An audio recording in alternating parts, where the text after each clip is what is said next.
بسم الله الرحمن الرحيم. السلام عليكم ورحمة الله وبركاته.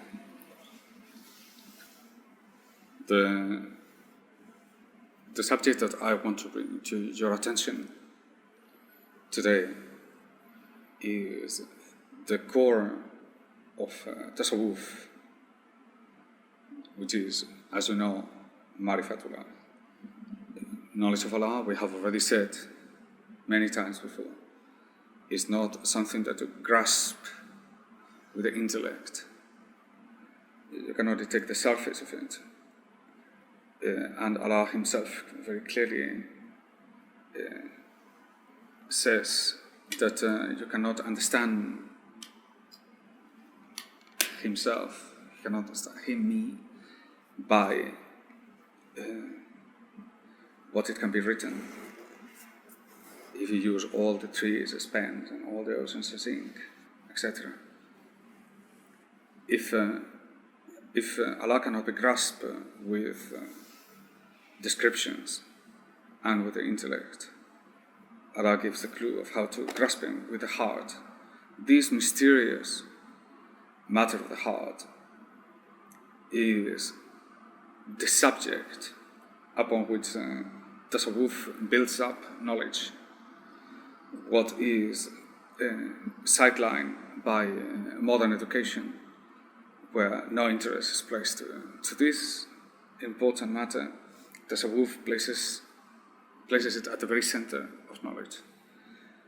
The heart, the management of the heart, the expansion of the heart, the cleaning of the heart, expressions such as the turbidity of the heart, and others, they all come in order to illustrate a whole process that it has to do with the heart, and it aims at gaining a cognitive capacity from the heart, to be able to know Allah from the heart. And this process is a process that by its own nature is different than the rational understanding of things. Obviously, that is something else. And although our society, our culture, that is over represented by a rationalistic philosophy that comes from the West, it has presented that even the matters of the heart can be rationalized in an attempt to bring everything under the domination of reason. Clearly, there is a point where there is a conflict. The matter appears with a conflict, since we are perfectly aware that there are matters regarding the heart that they seem to have an opposite effect. It's not that they are determined by reason, but they determine reason. With this, I want to illustrate a conflict between modern culture and this way of the Sufis. That it simply means that these matters have been obscure or ignored or unchecked for a considerable amount of time. I'm talking about a few generations. And the result is that all these matters of the heart have turned into folklore on one side and obscurity on the other. So it has been replaced by expressions that people are very familiar with, like follow your heart and all this new age philosophy, non-philosophy philosophy, which is to do with essentially an hedonistic viewpoint of existence, whereby the heart is at the center of it. Do whatever the heart wants you to be yourself and all that. Against this folkloric culture that totally doesn't even enter into the subject of the heart, even though it speaks about the heart. Against this background, tasawwuf has also suffered, and it has become, over the years, also prisoner of this rationalistic way of the world. And slowly it has fallen into the ways of the predominant culture. And what you see is that those aspects that more fundamentally belong to the heart, especially fundamentally the matter of fanafila, has been rationalized and incorporated under some other categories of the journey of understanding, of knowledge of states, and mistakenly Fana has been represented by other states, or occasionally some people have come to affirm that it doesn't exist altogether. It's like Allah doesn't exist, and this is from people that sometimes, surprisingly, they think they are Sufis themselves. When you find this happening on a regular basis, what you are recognizing here is the symptom of something much more serious, which is that the teaching has been disappearing with time, and only the rationalistic approach has dominated. As we know, reason is just a calculator. It can be painted, filtered, and reshaped, changed, and double changed into whatever shape or interest is at your heart. What is the thing that, what is your project, what is intention? The intention will determine the rationalistic. You can rationalize genocide, you can rationalize war, taxation, riba, adultery, killing, whatever you want, you can rationalize. It's not a big deal. You could, with reason, also justify almost every kind of behavior, from the mere collaboration with criminal activities to the complete abandonment of responsibility. Is perfectly rationalized. It's not a big effort for reason to do that. So with that in mind, Tasawwuf and Islam in general has entered into new domains, categories that they are almost hilarious to conceive, like the ideas of an Islamic capitalism with Islamic banking, with Islamic central banks, with Islamic stock exchange, with Islamic estates, with Islamic taxation, you name it. And they have done it quite successfully and quite most rational way. And the proof of it is the amount of literature that they are capable of generating upon complete absurdities. So that is proven by history. But what happened to Tasawwuf? Tasawwuf has fallen into the same thing, because if not by virtue of alteration of the teachings, which occasionally has come into place too, and there is now a type of Sufism which is completely esotericized, meaning they have eliminated any understanding of the outward as being related to the inward. So in other words, you can be a Sufi with no Sharia. Literally, I mean, you can be a kafir and a Sufi at the same time. And or in some other scenarios equally bad, they have undertaken paths of formidable fantasies, such as the coming of the Mahdi or the end of the world, to replace responsibility over the days that we are living in. However absurd that this all may sound, has become more and more common in our age. But the real difference is that Sufis have, in general, undertaken an acceptance on the outward way of living, and they have simply secluded themselves into the Zawiya, as in by some magical effect they will be free from the effects of destructive capitalism to themselves or to the people they love equally. So just by virtue of doing dhikr, they become oblivious to all that text.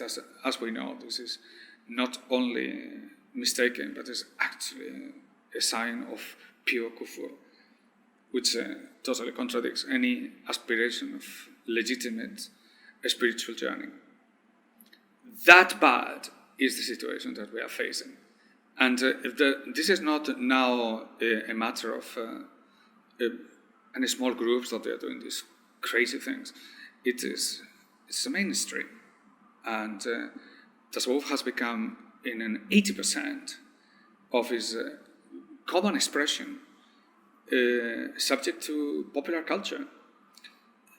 And you will say, no, it cannot be. I mean, it must be, I know it is, but it cannot be that bad. Well, I'm going to give you one example, and it should serve the purpose. Pakistan is a country that I have come to know in the last few years. And some of the most beautiful qawwalis that you can think, written by the greatest walis of the old days, now they are sung by professional groups. And then you say, but there must be something left. I have been digging for it, and I can assure you that 95% is professional. Qawwalis have become now like rock and roll, just people that they sing these special songs. And you can notice the difference. The difference is enormous because of what has been taken away is marathon. So it becomes just an entertainment, a beautiful entertainment indeed, and performed perhaps with better voices than ever before. For these professional singers are amazing. I mean, they come from the conservatoire with soprano voices and tenor. And so it's amazing. And they equally, in some of the cases, the visual spectacle has become formidable. It's more beautiful than it could ever be. The turning of the dervishes is, in a great degree, professionalized. And the people that are doing the turning today, they are just professional groups, and led by, not sheikhs, but by spectacle managers. So what comes into is art now that dominates the affair rather than wisdom.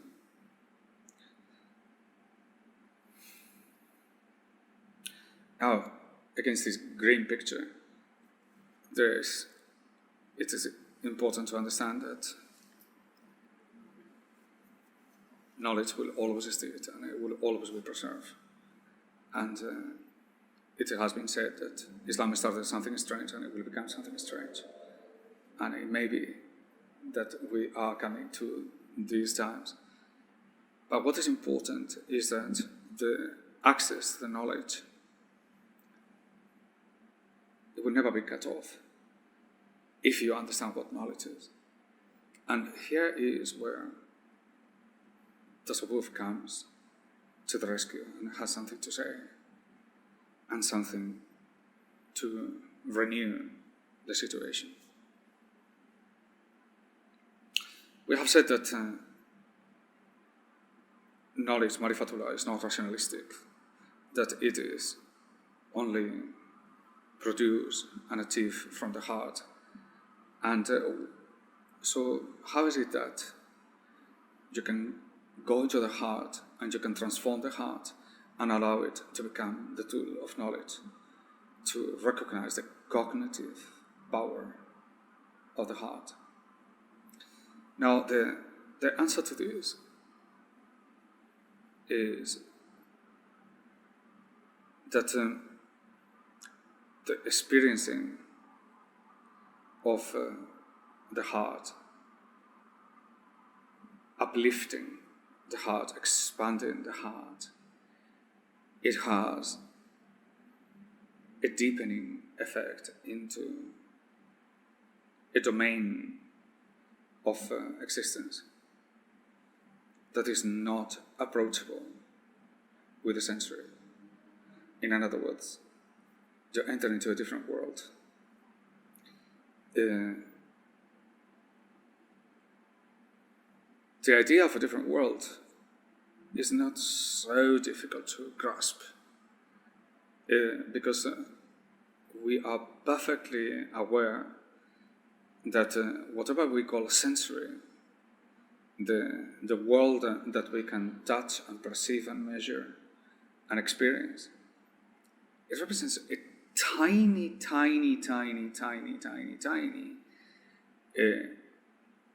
portion of the totality of the world, and that is the world that we cannot reach, we cannot perceive, we cannot manage. It's just a matter of size,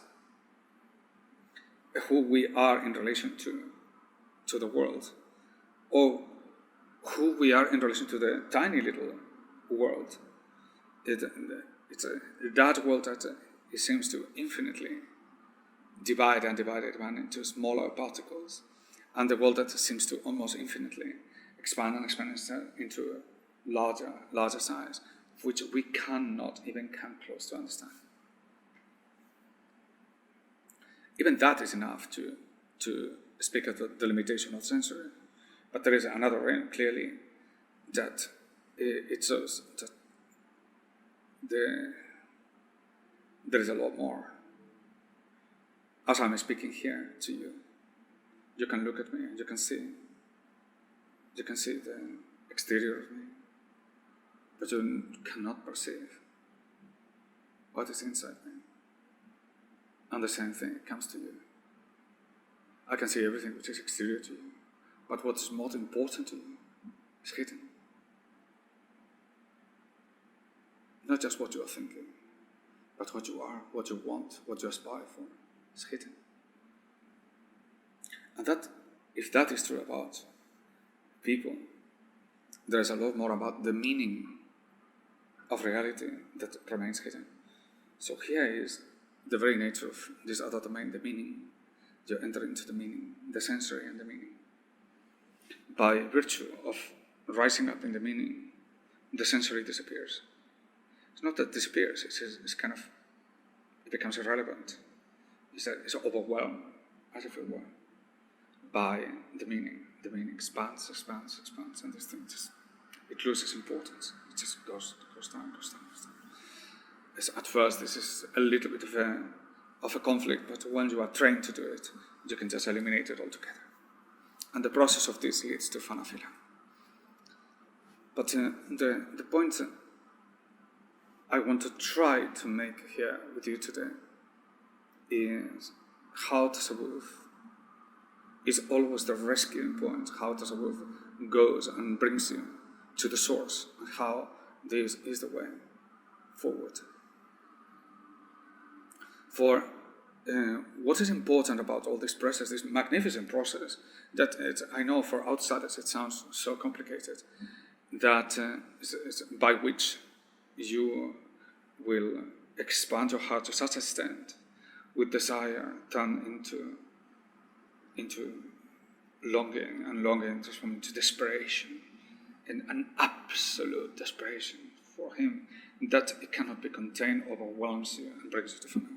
However, this thing may be mysterious and even difficult.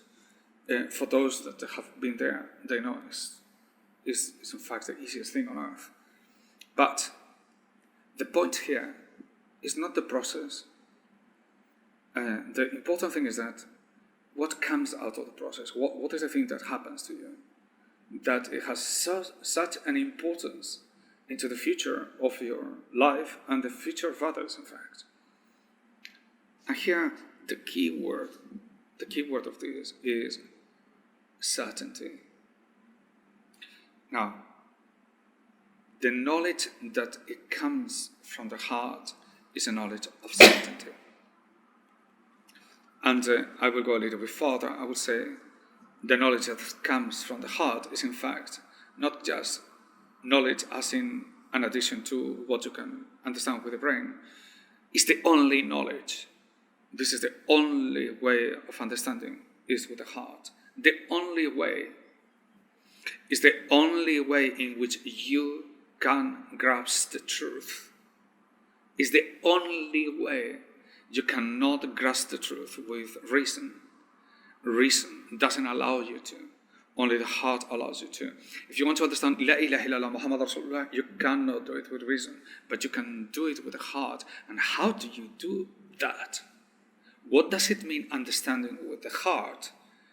It's not clear. It's clearly something, must be something different than understanding the grammar and understanding the meaning of it. There is no God but this, and you can examine the grammar and blah, blah, blah, blah, and going through every part of it. But what is the understanding of it? That it is only the way of understanding, and it brings you the haq, is the way in which you experience this matter as if it happening to you. When you move from guessing into living that very moment, into recognizing the La ilaha illallah Muhammad Rasulullah. When you find yourself that nothing except Allah SWT matters, that everything other than Him is a veil, when you have gone through all the veils and you have removed everyone, and you find yourself in the presence, that is when you know. And how do you know that this is different and this is different than any other thing? Because it comes with a realization, the nature of which is so overwhelming, that is an indicator that something has happened to you. And I'm talking about that to the very bliss of fana. That incredible moment of realization, of grounding. But this is anecdotal in relation to what immediately comes after, which is precisely Yakin. And how do you know that this is different, or in a different, you are entering into a new layer of things? It's because certainty is another way of grasping things of different nature. If I say to you, within the next 5 minutes, there is going to be an earthquake right here, and this building is going to collapse with everybody dying. If you know that for certain, you will not stay. But you may think about it if it is only guessing. Yeah, maybe. There is a percentage that, maybe an earthquake here or there. But if you know for certain this building is going to fall, if you know for certain, you will move out. If I tell you, you have 2 doors here. One, if you go that way, you are going to die, and the other one is the way to safety.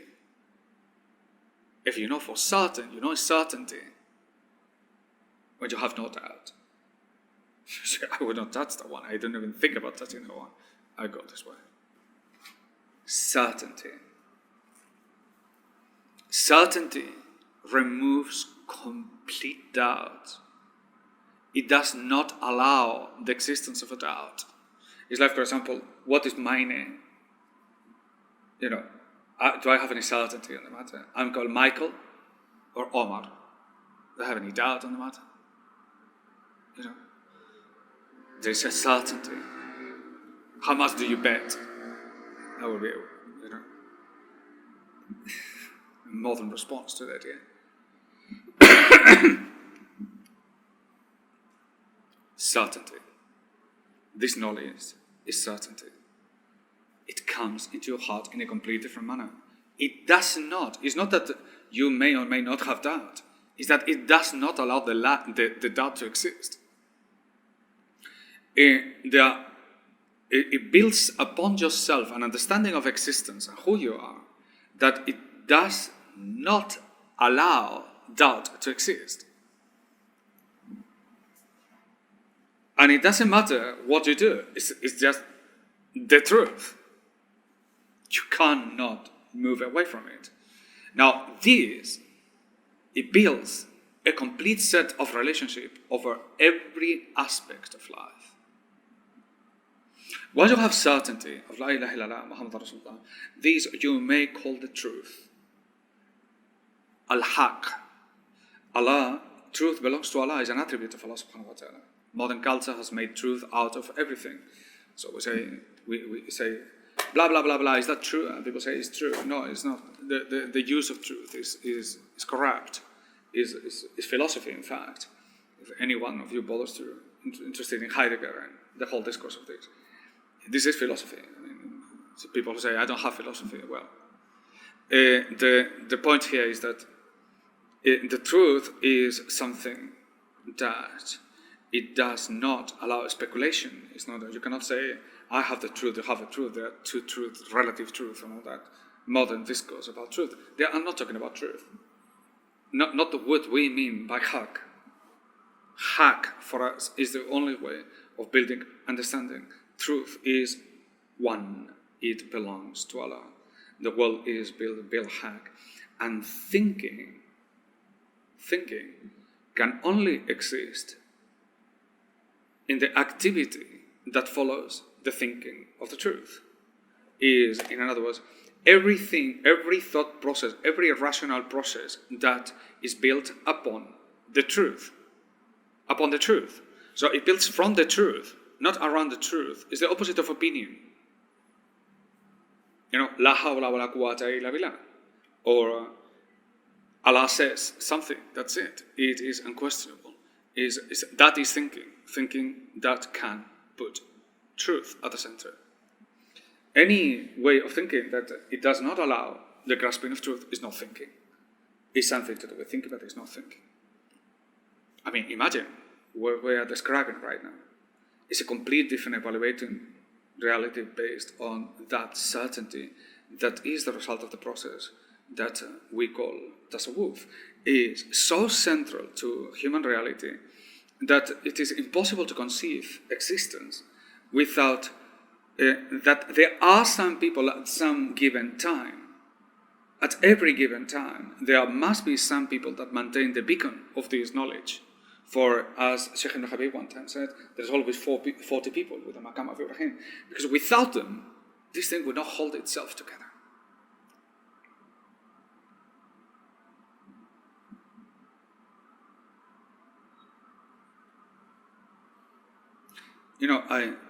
As you know, some of you, I have some of my family in Britain, and I just came to understand, just realized a few days ago, that I heard of a swarm of suicidals between 12 years old in Britain.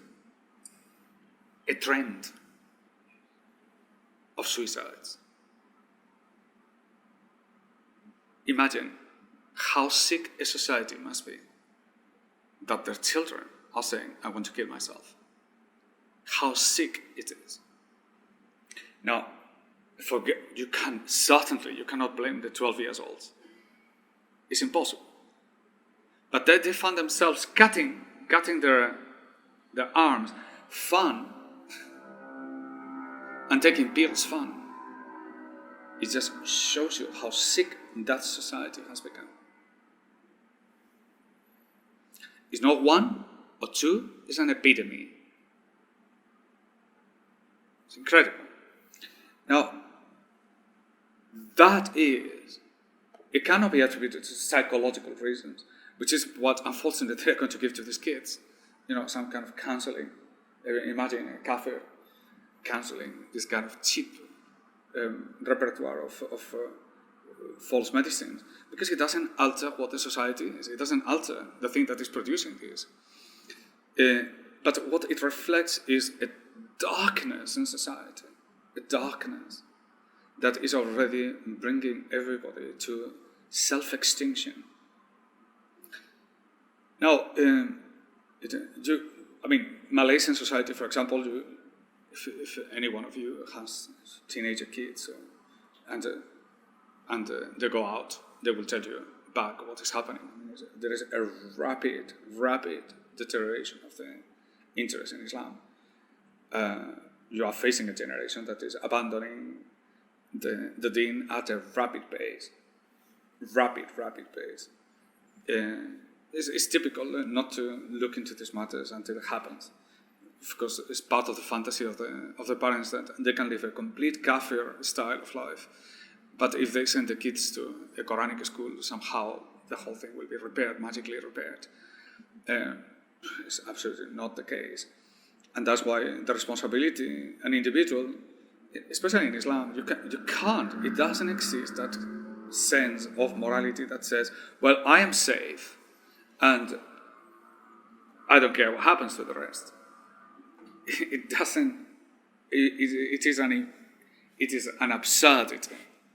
For it is the responsibility, your responsibility, starts from the Jama'ah, almost straightforward. But what it shows is that the imitation of these patterns of Britain in particular by Malay society, the famous Wawasan Dapolo, so innocent presented at the beginning, is now coming to its effects, and yes, you are becoming a developing society, just like Britain. And these things that we are seeing over there, they will soon come here. But still, Malaysia is nowhere near where Britain is. I mean, I come from southern Spain, and I remember the first time visiting England, I was shocked. Even though my society was already turning away from Christianity, but there was still a sense of good and bad in the background. I mean, I could tell this is not right. And I came to a country where all this thing was so diffused that it was shocking to me. Then I just came to say, well, I mean, this is who they are. I never saw in that any sort of how modern they are, which is how many Pakistanis and Middle Eastern Muslims go to the West in admiration. I don't know what they are admiring to, really. But it was clear that there was a down from a society like mine, that it was already down. It was down the gutter. But I can see that what is happening here is the same. Now, the reason I bring this subject is because I want you to look into something which is the opposite of what we were saying earlier. There are the light comes from Allah. They are the beacons, the people that they reflect the light of Allah, and this is Islam, and they're on the other side. They are the opposite. It's like a black hole. It's like they absorb light. They have the effect of darkness. What they represent is the absence of any light. Now, in the proximity of that is a terrifying way of living. And it takes very little, unless you are extremely strong, to pass through that environment and not being contaminated by their darkness. Is the way they approach life. How they cut themselves off from any understanding of knowledge. And this new age is what I call a non-philosophy of this new age. Follow the heart, in terms of desperation, the friends are the only sole inspiration, and all these things that you find in Facebook that you share. And that's what has become Western morality. And I'm not kidding you. The churches are empty, and quite rightly. Okay, the Catholic Church has called for it. They have been miserable liars to society, and people have moved away from it. But they haven't moved into something wise. They have moved into something even darker. I mean, however awful the Catholic Church might be, but to what is coming is worse. So here you have to say, what Rasul Sallallahu stated about the Christians. I mean, however crazy they are, but they're the people of the book. They have they have a ranking better than this other lot. And this is what is building up over there. It's darkness. Against this, there is light, certainty. The opposite is certainty.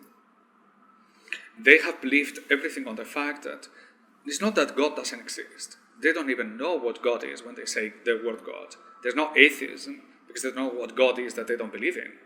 What they don't believe in is in the truth. They don't believe that there is one reality. They have, after saying it to themselves for so long, they truly believe that there is a reality for you, another one for you, and the relativity of truth. And then if you and me have different ideas, and we somehow come to a consensus, that is the new truth. And if the parliament comes together and they say, riba is halal, is the truth, they have come to the understanding of this idiotic mathematical process in order to create truth. Some mathematical process, imagine, 51% against 49%, and they come and they say this, and that is the truth. But maybe somebody just made a mistake in the vote. He voted X instead of Z. That has become Western society. And now, if you think that Muslim societies have any difference in the matter, we are different. We are different, but we are moving exactly into that direction.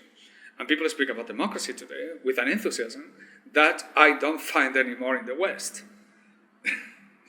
I mean, there are people in the West that start saying, well, hang on a minute, maybe, it's not like that. And there are movements now, clearly, with this coming crisis, you will see the rising of fascism in the West again. Because fascism is under 1 millimeter under the skin of the Europeans. And it would be quite ironical to find the West completely fascist, and some people in the Middle East are still saying democracy, democracy, when it is a complete foolish invention of capitalist entities in order just to subdue the masses. But that's the irony of the time that we are living in. Against this, the only thing that you need is certainty. Again, you see, the subject of certainty, which is what I wanted to brought you to, is another way of knowing. It's a completely different way of knowing. It's different to you, and for example, the thing that is very clear to you is that how is it that I can reach there, come back, and I have no capacity to doubt? Is that it is impossible. I try to, but I don't know where to fit it in. I have no capacity to bring any doubt on this subject, because the matter is no longer up here, it's here. You can reach Allah through love is not the process whereby you are just, inspired by some kind of a wonderful emotion that, I thought, Allah is so amazing, I love everything song and everything. It's 1,000 times deeper than that. That's only the way that you come to break down with your, is one of the drivers that takes you away from the shell of the ego. But once you go deeper into this matter and you taste this matter, what happens to you is a recognition of a different culture, of a different nature. It's experiencing. It's something that you can taste. It's something that can happen. Loving Allah into the full extent of the matter is the absolute recognition. To find yourself zeroed before the presence of Allah SWT. To recognize, not to understand, but to witness that you are a slave and He is the Lord. Now, it takes that little thing. You don't need more. It's just to know who you are. Just to know that with certainty, that it will trigger the biggest revolution you will ever have in your life. That little one. That you know for certain who you are, what existence, what your life is for. To know what your life is for. What am I here for? Who am I? And you can see in the face of the people that they have just arrived there, what happens to them in the joy, the infinite joy that I know. It's amazing. But what do they know? Do they know they have discovered some ancient key, a code, a secret thing that it can reveal the understanding of nature, they have discovered that they are nothing. They come to you and they say, what happened? It's only Him. It's only Allah. You say, but what else? Of course, I don't need to ask that. But one would want to, because you already know that is the biggest thing that you can possibly know. That there's nothing higher than that. That simple thing with certainty. So what is the value of the matter? Of something that you can rationally understand, but now is engraved in your heart. Engraved in a manner that I cannot deny. And how that changes in a ripple effect every aspect of your life. Putting sense and clarity over things that otherwise they have no sense, they don't matter, they are not important, and only because you are grounded. Grounded means that you have something upon which you can build. And if you don't have something upon which you can build, and all these things is wavy sand, you can build whatever you like, it's nothing, it has no value, it doesn't satisfy you, it's only a fake. And how do you know that? Once you have tasted it, you can recognize that everything that has happened to you in your life, everything that you have acquired in your life, is nothing in relation to this. And you are inspired, as I have seen people doing it before, myself and other people before, is you want to do the Shahada again, because I say, forgive me, Allah, I didn't know up until now. That is what you are seeking. That is what Tasawwuf is. That certainty, that light. So that upon which you can build knowledge, upon which you can build understanding. If you don't know what it is, you have not waken up from dream. And that this becomes central to Tasawwuf is of no surprise. How could you put this thing on the side? I mean, what is more important, you tell me? To have the troupe of singers singing, or to preserve this knowledge and to pass it on to others? What do you want? One person that sings well, or one person who knows this? It has no comparison. You are talking about two different entities. So why is that all the focus is on these other folkloric parts of the thing, and nothing is given to this, even to the full extent whereby there are people in the tariqah that says fanafila doesn't exist. In the tariqah of my Shaykh, I have spoken with them. To my shock, which is like somebody who says, I'm a member of Real Madrid Football Club, but I don't like football. It's kind of something like this. I'm a Sufi, but I'm not. I'm unbelievable. No, it's not that I don't like football. He will be saying, but the ball doesn't exist. You know that. No? I mean, they are just running around, but there's no ball. It's just imaginary. It's metaphoric. Dear God. So, if Tasawwuf is to do with Marifatullah, and Marifatullah, the result of Marifatullah through this process, whatever it may be, okay, but through this process that brings about to you certainty, is so central to the whole affair of Tasawwuf, then how much do you think it should be dedicated? How much importance should have relative to the activities of tariqah? I mean, do you think something so central should become reserved to some special group for, at the very elite of the elite of the elite, or do you think this should become at the very center of the entire activity?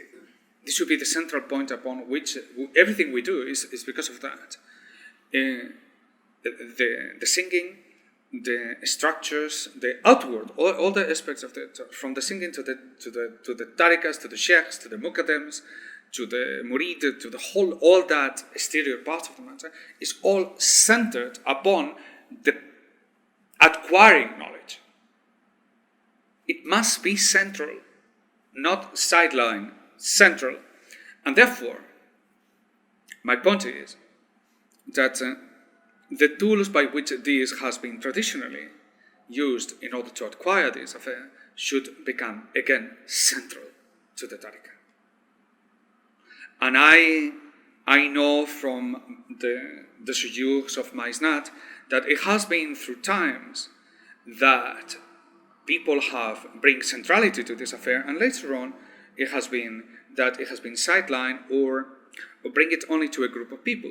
For whatever the times that we're living in, they may have been reasonable, the right thing to do. But I affirm that in the times that we are living in, we have to bring it back again. And since the central point of this affair has been traditionally halwa, I want to declare that we will bring the halwa back at the center of the activities of the tariqah. And I want that the people, that they seek knowledge of this affair, gain the taste and understanding of this process. The nature of which is the acquisition of a knowledge that it cannot be acquired by any other means, that is so crucial to people's life and in fact for the community as a whole, that it must be enhanced, highlighted, preserved, enthroned, respected, preserved. And what I have seen over the last few months is that in giving an absolute minimum taste of the matter with a small retreat, I wouldn't call it halwa, but the 3 days, it has been so good to everyone, without exception, that has come there, with some exceptional results. Exceptional people coming out with incredible advancing in such a short period of time, that I'm now certain that we can extend this matter and make it bigger than we have done everything before. And the way I understand it is to allow people to have a taste of it, and to leave this place for people who want to come and have a night of dhikr, even if it is 1 day, or 2 days, or 3 days, and that I would call the minor tasting. Just come and spend 1 night if you cannot afford to, because it's worth doing it. And to create an environment where you can hold on. Every night is a halwa in a way, but some people, they have difficulty in their own house. So come here. You can spend the night here and just have a taste of what it is that you can gain. For in this affair of ours is a path that it takes a bit of time. It's only in as much as you have to allow the vertigo to disappear, the vertigo of the nafs that it's saying, hey, what are you doing? I'm disappearing. Don't take me away. Saying, what are you doing? Oh, that was wonderful. Why is happening this way? The brain trying to control a situation whereby you are just living it out. Mm-hmm. And it goes whispering, and you just have to let it go. For there are 2 processes here. One is expansion of the heart, another one is the abandoning of the self. The expansion of the heart is more intuitive, and people understand that. That's how we start there. But another way, when you are trained and you understand, and there are certain techniques that you do, that coming back and forth, you will understand what is the process of abandoning. What do I have to do in order to abandon myself? To let it go. And there is a way of letting go. And so all you have to do is to let it go, and the heart goes already up. It's the same thing, the same process. Yes, if you take the shelf off, the heart expands naturally. So you learn all these things, but you have to be persistent. You have to be persistent, and you have to understand. One of the important things is that not to set any goals into this, especially in the beginning, because some people get frustrated because I haven't arrived to fana, and you are not there for fana. You are there to worship Allah. And the fana can be a veil. There are veils of the outward and there are veils of the inward. And the veils of the outward everybody knows, but the veils of the inward is anything other than Allah. A veil, to understand a veil is easy. Anything other than Allah is a veil. So you are not there to because you want the fana, you are there because you want Allah. There's a big difference. And so frustration doesn't set in. For everything, the doing the dhikr is already a benefit. It's a benefit. Of some of it has a stereo manifestation instantly, another one it just cooks in, and it delivers itself over weeks and months. But persistence is definitely obligatory in this matter. Remember that halwa is 40 days, so you cannot go have 1 day or 2 or 3, and then you say, "No, I've done halwa." No, you have tasted the thing. The important of which is that even if you find difficulties, they are very good, because these difficulties is exactly the medicine that you need in order to move forward. In other words, the rewards are exactly the measure of your state. And that state is going to give you exactly the medicine that you require. Nothing more, nothing less. And so therefore, it's the persistent that can take you off. And the company can help you in as much as that they're an stimulus, in the same way that when you are in a theoretical tavern with drunkards, is when the people speak about the wine, they say, "Oh, have this wine, it's amazing. Have you tried the Chabornet 59? It's, that's nothing. You have to try the 47, from Bordeaux." And they go on and on about the wines, and it stimulates one another. And the company is you feel so alone up there that the company is amazing. Is to have somebody that you can speak to, that you can relate it. My God, this thing has happened, and to have somebody that looks at you and smiles and they say, "Dear God, I'm not mad," and this all creates a very strong culture that it becomes like a magnet at the heart of it. To have a group of people like that, it's like you are drawn to it. Like it doesn't matter what, and where on your own you say, "What? I don't know." But when you see other people just moving ahead, you say, "Give me that bottle, I've got to drink it all," and so it goes. For this matter is attractive, is amazing. It gives an authority to the people speaking. That all you have to do is to listen to them. You just have to listen to them, and they say, "La ilaha illallah, Muhammad Rasulullah." The gravity with which they say it just completely shakes your being. And so it comes that tasawwuf centrality is marifatullah, not to be mistaken with theology, not to be mistaken with aqidah, which is book and writing and text. But this is a knowledge that comes from the heart. It's not intuitive, as in, "Oh yeah, I have a very strong guess." No, it's witnessing.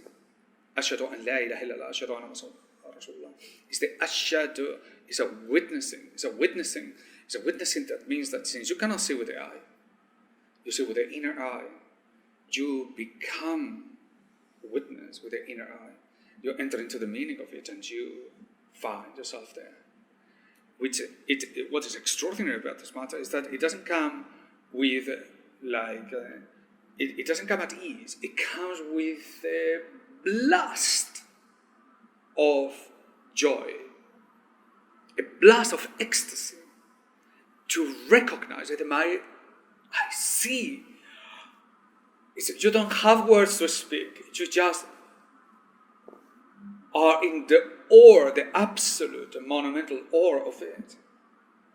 As I said, of what? And all comes to Allah. But don't you see Allah?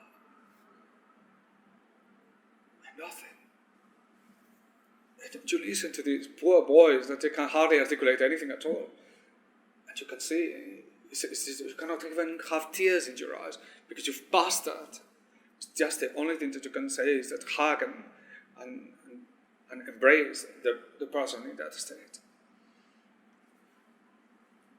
And from there it comes the substance and the knowledge and the foundations upon which you can build and rebuild Islam in the times that we are living in. So it becomes clear that it is our task, and nothing is higher than this, that in the attempt to bring back muamalat, which is nothing but to say Islam as it was originally intended, we have to give the people the capacity to act. And that is no knowledge of the exterior is not enough. We have done that. We have told them what riba is. We have made the definition of riba that no one in our generation has. We have spoken about muamalat in a way that nobody in our generation has. We've done all that. We've written the books. We could go a little bit further, but I think we have seen enough to recognize that it's no point of speaking about running a race to people that they are in a wheelchair. We have to give them courage. We have to give them certainty. And here's where it comes again, hand by hand. Tariqah, the outward and the inward, the Sharia and the inward. And inasmuch as the golden hour has been the sign and our symbol to bring back muamalat, the halwa should become the symbol of bringing this matter forward in the inward.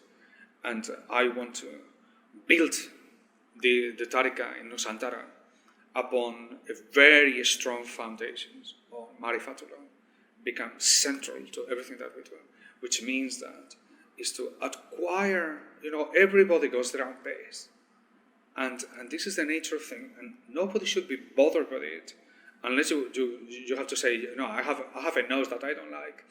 It's spiritually speaking, everybody has a build of a different kind, and some people, some reason, they have such a strong path forward, and some other people it just takes a little bit longer. Now, takes a little bit longer doesn't mean in any way that you are inferior. And because I want to clarify this point of where do we stand inside the Tariqah. I've seen people that think very hard at the beginning and they get stuck at the end. The opposite. That they start very fast at the beginning and they get stuck at the end. And the opposite, people that they had a very hard time at the beginning, but at the end they got moving very fast. And it's their persistence that it has made them understand. And you can see that in Muhammad. Is that very last part when you arrive to the wow, this is gone territory. From here on, if I move a little bit further, I'm like dead. That little bit scares people. you can go. Some people they can go up there, and there they get stuck. And there are some other people that go but they persist at the beginning until they grasp it and they gain the necessary energy just to go all the way through. There are a lot of techniques. There's a lot of ways of speaking about these matters. What do you do? How do you unblock yourself? How do you move static states? How do you keep moving forward, etc., etc.? It's a whole world. There's a whole literature of this. It's a fascinating affair. It's exciting. It's beautiful. It's full of joy. I mean, it's wonderful from day one. When you reach a certain level, dhikr becomes absolutely joyful from beginning to end. And so, what else? I mean, is other than a commitment on behalf of all of us to bring the tariqah back to Nusantara, to establish firm the roots upon Islam was built in these lands, with one consideration that you have to take from me, and you have to believe me when I say it. The Malays are particularly geared to this affair. What makes you so difficult in the outworld makes you very strong in the inward. You can let it go. And I've seen Europeans going through this, and only very few. They have a tough time because of the way we're educated. And but I have seen here this Marifa is going to expand. It's going to be strong here. So take that from me, and let's build upon this the foundations of a new Islam, based upon Marifatullah. For there's nowhere else to build Islam. You need certainty. It's the Ashhadu an la ilaha illallah, ashhadu anna Muhammadan Rasulullah. That is the foundation, nothing else. Now it sounds like a simple thing. It is the biggest thing. And when the day comes that you have to say the Shahada again, because you feel that the whole thing has uplifted from you, then that is the day that you can say, and now I have entered. We will work on this, and I want to make sure that my time and my effort is centered upon this in the years to come, as long as Allah allows me to.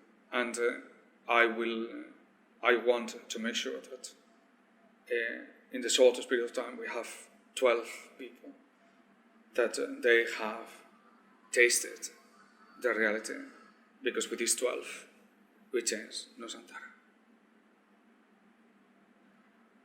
This is what I believe is the purpose of Tariqa, and this, I think, is the highest goal that we can put ourselves into as people of Shaykh Abdul Qadir al-Jilani and Shaykh Shatili and the greatest Shaykh of our Tariqa, to honor them, to preserve the knowledge that they pass on to you, onto us, and to give it to other people.